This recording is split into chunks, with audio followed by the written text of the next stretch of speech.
স্থানীয় সংবাদ পড়ছি প্রিয়া বিশ্বকর্মা। প্রথমে বিশেষ বিশেষ খবর। অষ্টম বিশ্ববঙ্গ বাণিজ্য সম্মেলন আগামীকাল শুরু হচ্ছে। এতে 40টি দেশের প্রতিনিধি অংশ নিচ্ছেন। দেশীয় শিল্পপতিদের মধ্যে মুকেশ আম্বানি এবং সজ্জন জিন্দালও উপস্থিত থাকবেন বলে রাজ্যের মুখ্যমন্ত্রী জানিয়েছেন। বাংলাদেশ সীমান্তে আরও এক দফা আউটপোস্ট তৈরি ও কাঁটাতারের বেড়া দেওয়ার জন্য রাজ্য সরকার বিএসএফকে জমি দেওয়ার সিদ্ধান্ত নিয়েছে। আরজিকর মেডিকেল কলেজ হাসপাতালে আর্থিক দুর্নীতির মামলায় আগামীকাল আলিপুর আদালতে চার্জ গঠনের প্রক্রিয়া শুরু হবে। আজ বিশ্ব ক্যান্সার দিবস। ক্যান্সার রোগ নির্ণয় ও চিকিৎসার খরচ কমাতে উদ্যোগী হচ্ছে রাজ্য সরকার। বারুইপুরের একটি বাড়ি থেকে প্রায় 1 কোটি টাকার নিষিদ্ধ মাদক ও কয়েক লক্ষ টাকা উদ্ধার হয়েছে। আজ যথোচিত মর্যাদায় কলকাতায় ফ্র্যাঙ্ক ওরেল দিবস পালিত হয়েছে। আসছি বিস্তারিত খবরে। রাজ্যের শিল্পক্ষেত্রে বিনিয়োগ বৃদ্ধিতে অষ্টম দফায় বিশ্ববঙ্গ বাণিজ্য সম্মেলন আগামীকাল শুরু হচ্ছে। নিউ টাউনের বিশ্ব বাংলা কনভেনশন সেন্টারে প্রস্তাবিত দুদিনের এই সম্মেলনে 25 জন রাষ্ট্রদূত আসছেন।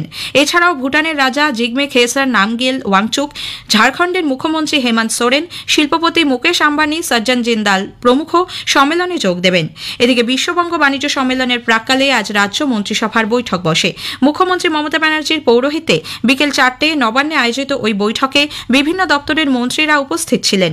এরপর মুখ্যমন্ত্রী নিউ টাউনের ইকো পার্কে শিল্পপতি এবং বিভিন্ন বণিক সংগঠনের প্রতিনিধিদের সঙ্গে এক চা চক্রে যোগ দেন। এর আগে সাংবাদিকদের তিনি বলেন, এবারের বিশ্ববঙ্গ বাণিজ্য সম্মেলনে 40টি দেশের প্রতিনিধিরা অংশ নেবেন। 22টি অ্যাম্বাসেডর ইভেন্ট আজকের মধ্যে এসে গেছে এবং এটা খুব ইউনিক। আমাদের এখানে প্রায় 40টা কান্ট্রি আসছে, তার মধ্যে 20 হচ্ছে পার্টনার কান্ট্রি এবং 40টা কান্ট্রি প্রায় 200 foreign delegates they are attending the program. বাংলাদেশের বর্তমান অবস্থার প্রেক্ষিতে রাজ্য সরকার আরও এক দফায় আউটপোস্ট তৈরি ও কাঁটাতার দেওয়ার জন্য সীমান্ত সুরক্ষা বাহিনী বিএসএফকে জমি দেওয়ার সিদ্ধান্ত নিয়েছে। মুখ্যমন্ত্রী মমতা ব্যানার্জির পৌরোহিত্যে আজ নবান্নে রাজ্য মন্ত্রিসভার বৈঠকে এ সংক্রান্ত একটি প্রস্তাব গৃহীত হয়।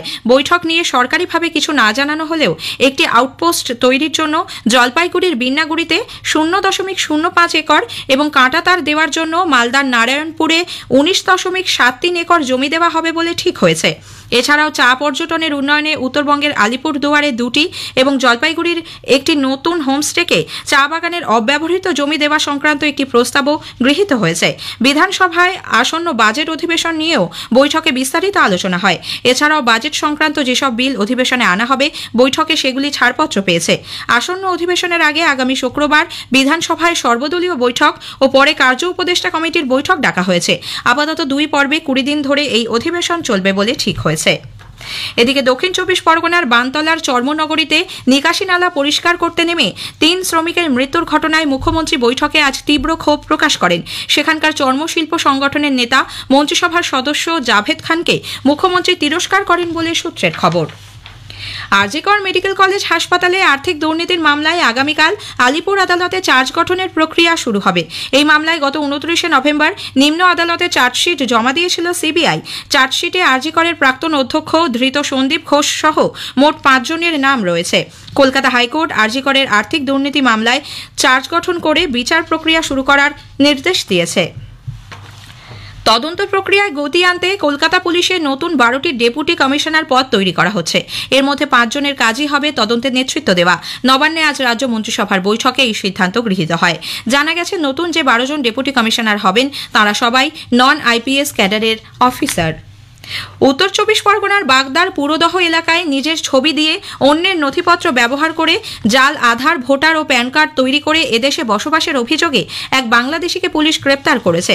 জানা গেছে, বাংলাদেশের ঝিকারগাছার বাসিন্দা বাসুদেব ঘরামি বছর 8 আগে পরিবার নিয়ে ভারতে আসে। এরপর প্রতিবেশী গণেশ ঘরামির নাম সহ অন্যান্য তথ্য ব্যবহার করে নিজের ছবি দিয়ে আধার, ভোটার ও প্যান কার্ড তৈরি করে সে। আজ তাকে বনগাঁ মহকুমা আদালতে তোলা হলে 6 দিনের পুলিশ হেফাজতে পাঠিয়েছেন বিচারক। এদিকে মালদার হবিবপুর থানার ভারত বাংলাদেশ সীমান্তবর্তী ইটঘাটি এলাকা থেকে বিএসএফ 4 বাংলাদেশিকে আটক করে হবিবপুর থানার পুলিশের হাতে তুলে দিয়েছে। পশ্চিম বর্ধমানের লাউদোহা ফরিদপুর ব্লকে ইসিএল এর ঝাঁঝরা এমআইসি কলিয়ারিতে কনভেয়ার বেল্টে জড়িয়ে এক শ্রমিকের মৃত্যু হয়েছে। আজ দুপুরে খনির নিচে কাজ করার সময় বছর 48-এর কানাইলাল ঘোষ আচমকাই কনভেয়ার বেল্টের মধ্যে পড়ে যান। তার বাম হাত শরীর থেকে বিচ্ছিন্ন হয়ে যায়। দেহ ওপরে ওঠানোর পরই শ্রমিকরা কর্তৃপক্ষের গাফিলতির অভিযোগে বিক্ষোভ দেখান। স্থানীয় সংবাদ শুনছেন আকাশবাণী কলকাতা কেন্দ্র থেকে। আমাদের সংবাদ শোনা যাচ্ছে ইউটিউব চ্যানেল আকাশবাণী সংবাদ বাংলা, ফেসবুক ও ইনস্টাগ্রাম আকাশবাণী সংবাদ কলকাতা এবং এক্স হ্যান্ডেল AIR নিউজ কলকাতাতে। আজ বিশ্ব ক্যান্সার দিবস। বিশ্বজুড়ে ক্যান্সার রোগ প্রতিরোধ সম্পর্কে মানুষকে সচেতন করতে নানা অনুষ্ঠানের মধ্যে দিয়ে দিনটি পালিত হচ্ছে। বিশ্ব স্বাস্থ্য সংস্থা WHO ও আন্তর্জাতিক ক্যান্সার নিয়ন্ত্রণ ইউনিয়ন ক্যান্সারের মতো মারণ ব্যাধি রুখতে ও নিয়ন্ত্রণ করতে একাধিক কর্মসূচি হাতে নিয়েছে। বিভিন্ন চিকিৎসা কেন্দ্র ও স্বাস্থ্য সংগঠন আজ এই বিষয়ে আলোচনা চক্রের আয়োজন করেছে। ক্যান্সার সম্পর্কে মানুষকে আরও সচেতন হওয়ার কথা বলেছেন চিকিৎসক জীবক ভট্টাচার্য। আমরা যে ক্যান্সার দেখছি এখন সংখ্যায় অ্যাকচুয়াল সংখ্যাটা হয়তো 3 গুণ বেশি। সুতরাং আর্লি ডিটেকশন এবং ডিটেকশন যে এই পেশেন্টের ক্যান্সার হয়েছে, সমস্যাটা হচ্ছে আমার কাছে হসপিটালে যে পেশেন্ট আসছে তার ডিটেকশন হয়ে যাচ্ছে, সেখানে ডিটেকশন হতে অসুবিধা নেই। কিন্তু গ্রামে গঞ্জে যেখানে পেশেন্টের হচ্ছে এবং ধরুন সে হসপিটালে যাচ্ছে না, সে কোনো লোকাল মেডিকেল অফিসারের কাছে গেল যিনি ক্যান্সার ডায়াগনোসিস করলেন বায়োপসি করে, কিন্তু সেই ল্যাব বা সেই চেম্বার বা ধরুন মানে যেটা গভর্নমেন্টের আন্ডারে পড়ে না, তাদের যদি আপনি আওতায় না আনতে পারেন তাহলে এই জায়গাগুলো খালি থেকে যাচ্ছে। ক্যান্সার রোগ নির্ণয় ও চিকিৎসা সহ বিভিন্ন আনুষঙ্গিক খরচ কমাতে রাজ্য সরকার উদ্যোগী হচ্ছে। এর প্রাথমিক ধাপ হিসেবে সব জেলা হাসপাতালে অঙ্কোলজি আউটডোর পরিষেবা চালু হয়েছে, যেখানে কেমোথেরাপির সুবিধাও মিলছে। আগামী দিনে মহকুমা স্তরেও এই পরিষেবা পৌঁছে দেওয়ার প্রস্তুতি চলছে বলে নবান্নের প্রশাসনিক সূত্রে জানা গেছে। এ রাজ্যে সরকারি স্বাস্থ্য পরিষেবা বিনামূল্যে পাওয়া গেলেও ফলো আপ থেরাপিতে শুধু বিনামূল্যে ওষুধ পাওয়া যায়। অন্যান্য পরীক্ষা নিরীক্ষার খরচ রোগী বা তার পরিবারকেই বহন করতে হয়। এই সমস্যা থেকে তাদের মুক্তি দিতেই ব্যবস্থা নিচ্ছে রাজ্য সরকার। দক্ষিণ 24 পরগনার বারুইপুরের বাজারে মণ্ডলপাড়ার একটি বাড়ি থেকে 1 কোটি টাকারও বেশি নিষিদ্ধ মাদক পুলিশ উদ্ধার করেছে। মিলেছে কয়েক লক্ষ নগদ টাকাও। বারুইপুর থানার পুলিশকে সঙ্গে নিয়ে আজ স্পেশাল টাস্ক ফোর্স ওই বাড়িতে তল্লাশি চালায়। সেখানেই মকলেস শেখের ঘর থেকে ওই মাদক ও টাকা মেলে। এখনও তল্লাশি চলছে। আবগারি মামলায় ধরা পড়া দাবিদারহীন গাড়ি নিলাম করার সিদ্ধান্ত নিয়েছে রাজ্য সরকার। এই ধরনের গাড়ি বাজেয়াপ্ত হওয়ার পর রাজ্য সরকারের তরফে বিজ্ঞাপন দেওয়া হবে। এক্ষেত্রে যদি গাড়ির মালিক সঠিক তথ্য প্রমাণ দিয়ে তা ছাড়িয়ে নিতে পারেন, তবে গাড়ির কোনো মালিক পাওয়া না গেলে সেগুলিকে নিলামে তোলা হবে। সম্প্রতি এই বিষয়ে আইন পরিবর্তন করা হয়েছে। ইতোমধ্যে এমন 2টি গাড়ি চিহ্নিত করা হয়েছে। সেই গাড়ি দুটি নিলামে তোলার আগে শেষবারের জন্য বিজ্ঞপ্তি জারি করা হয়েছে। অন্যান্য বারের মতো এবারও বইমেলায় ভারত সরকারের তথ্য ও সম্প্রচার মন্ত্রকের প্রকাশনা বিভাগের স্টলে ইতিহাস, বিজ্ঞান, সমাজতত্ত্ব, চলচ্চিত্র ইত্যাদি বিভিন্ন বিষয়ের তথ্যমূলক ও গবেষণাধর্মী বইয়ের বিপুল সম্ভার সাজানো হয়েছে।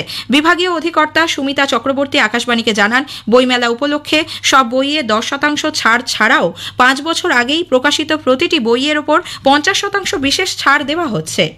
আমাদের বিভিন্ন ধরনের সিরিজ আছে, রাষ্ট্রপতি ভবন সিরিজ আছে, আমাদের builders of modern India series আছে, যেখানে সমস্ত দেশনেতাদের জীবনী পাওয়া যায়, প্রামাণ্য জীবনী পাওয়া যায়। এছাড়া কেন্দ্রীয় সরকারের সব ধরনের প্রকল্প অনুষ্ঠান সম্পর্কে তথ্য সম্বলিত বই আমরা বার করে থাকি। মহাত্মা গান্ধীর সম্পূর্ণ রচনা আমাদের কাছে পাওয়া যায়। আমাদের কাছে গান্ধীজি এবং রোমাডোলার পত্রাবলী পাওয়া যায়। নেতাজি সম্পর্কিত খুব তথ্যপূর্ণ ভালো বই পাওয়া যায়। উচ্চমানের বই, এত সুমুদ্রিত বই কিন্তু এত ডিসকাউন্টেড প্রাইসে কেউ দিতে পারে না প্রকাশন বিভাগের মতন করে। বিভিন্ন জায়গায় সরস্বতী পুজো আয়োজনের ক্ষেত্রে নানা বাধার সম্মুখীন হওয়ার জন্য রাজ্য সরকারকে বিরোধী দলনেতা শুভেন্দু অধিকারী দায়ী করেছেন। এক্স হ্যান্ডেলে আজ এক বার্তায় শ্রী অধিকারী অভিযোগ করেন, ভোটের রাজনীতির কারণেই রাজ্যের মুখ্যমন্ত্রীর মদতে হিন্দুরা ধর্মাচরণ ও পূজার্চনা করতে বাধাপ্রাপ্ত হচ্ছেন। অন্যদিকে তৃণমূল কংগ্রেসের সাধারণ সম্পাদক কুণাল ঘোষ বলেছেন, বিজেপি কর্মী সমর্থকরা সাম্প্রদায়িক রাজনীতির প্রেক্ষাপট তৈরি করার জন্য নানা জায়গায় আক্রমণ করছে এবং তারপর অন্য ধর্মের ওপর দোষ চাপাচ্ছেন। কোনো ধর্মীয় প্রতিষ্ঠানের ওপর কখনোই তৃণমূল কংগ্রেস কোনো আক্রমণ করে না। ফ্র্যাঙ্ক ওরেল দিবস উপলক্ষে আজ ইডেনে এক শিবিরে 425 জন রক্তদান করেছেন। রক্তদাতাদের ভারতের প্রাক্তন অধিনায়ক চাঁদু বোর্দের স্বাক্ষরিত শংসাপত্র দেওয়া হয়।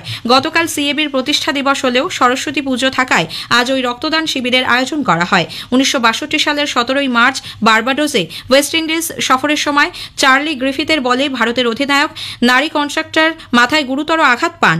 ফ্র্যাঙ্ক ওরেলের নেতৃত্বে 2 দলের ক্রিকেটাররা রক্ত দিয়ে কন্ট্রাক্টরের জীবন রক্ষা করেছিলেন। রক্তদানকারীদের মধ্যে ছিলেন চাঁদু বোর্দে।